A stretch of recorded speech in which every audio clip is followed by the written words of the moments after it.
हैं या जॉब करते हैं तो कितना मुश्किल होता है पैसा हाथ में आना, लेकिन हॉस्पिटल में वही मुश्किल से कमाया हुआ पैसा हाथ से बालू की तरह निकल जाता है। फिर भी हम सभी अस्पताल में जितना पैसा मांगा जाता है खर्च करते हैं। अगर किसी के पास पैसा नहीं होता तो वो उधार लेता है, लेकिन इलाज तो करवाता ही है। अस्पताल में पहले दिन ही सबसे ज़्यादा टेस्ट होते हैं, कुछ सर्जिकल आइटम्स भी खरीदे जाते हैं, इसी दिन सबसे ज़्यादा दवाइयाँ लिखी जाती हैं। हॉस्पिटल में कुछ पैसा एडवांस के तौर पर भी जमा किया जाता है। हमने भी वही सब किया, हमें भी दवाइयाँ लाने के लिए कहा गया। आजकल हर हॉस्पिटल का अपना मेडिकल स्टोर होता है, सो यहाँ भी था। हमने दवा ली और हमारा जो पहला बिल बना वह था 8,369 रुपये का।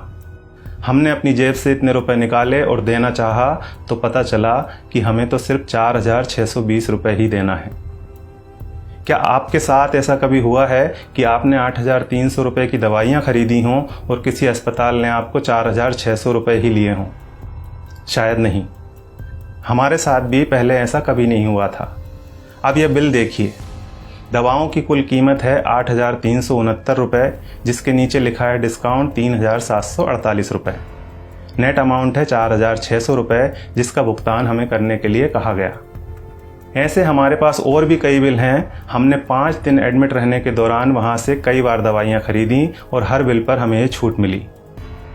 सबसे बड़ी बात यह थी कि ये डिस्काउंट हमें मांगने पर नहीं मिला था, ये बिना मांगे हमारे बिना आग्रह किए पूरे सम्मान के साथ हमें दिया गया था, क्योंकि ये डिस्काउंट वहाँ उनके बिलिंग सॉफ्टवेयर में ही फीड कर दिया गया है। और आप यह जानकर हैरान होंगे कि डिस्काउंट का प्रतिशत 2, 4 या 10% नहीं है, यह बहुत ज़्यादा है।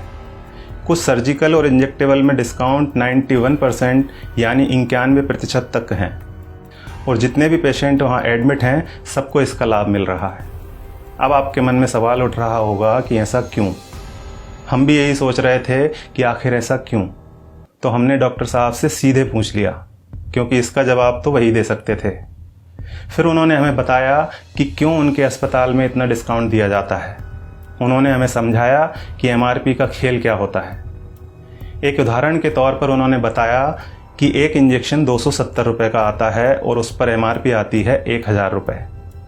उन्होंने कहा कि मेरा मन नहीं माना कि मैं 270 रुपये का वह इंजेक्शन अपने पेशेंट को 1,000 रुपये में बेच दूँ। मैं डॉक्टर हूँ, मुझे अपनी फ़ीस और मेरे हॉस्पिटल की दूसरी सेवाओं का चार्ज मरीज से लेना है। 270 रुपये का इंजेक्शन 1,000 में नहीं बेचना। ये बात तो हुई डॉक्टर संजय कुमार के नैतिक मूल्यों की। अब यहाँ सवाल ये है कि दूसरे ज़्यादातर अस्पतालों के मालिकों ने क्या अपना ज़मीर बेच दिया है? बेबी गैस्ट्रो केयर अस्पताल के डॉक्टर संजय कुमार की तरह ये क्यों नहीं कहते कि हमें भी अपनी सर्विसेज का पैसा ही मरीज से लेना है? वे क्यों नहीं कहते कि 270 रुपये का इंजेक्शन 1,000 में हम नहीं बेचेंगे? दूसरा सवाल ये है कि आखिर दवा कंपनियों द्वारा इतनी MRP लिखी ही क्यों जा रही है?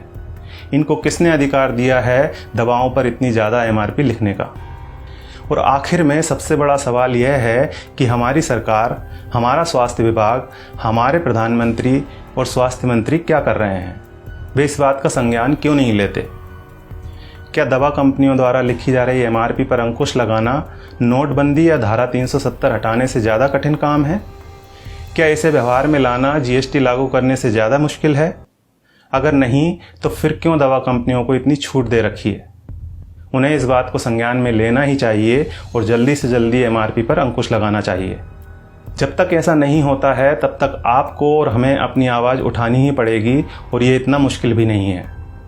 हम सबको बस इतना करना है कि अगर 270 रुपये का इंजेक्शन हमें 1,000 रुपये में दिया जा रहा है तो हमें कहना है भैया 300 लगा लो, चलो भैया 400 ले लेना। इसके साथ ही एक काम और करना है, और वो ये है कि इस वीडियो को ज़्यादा से ज़्यादा शेयर करना है। धन्यवाद।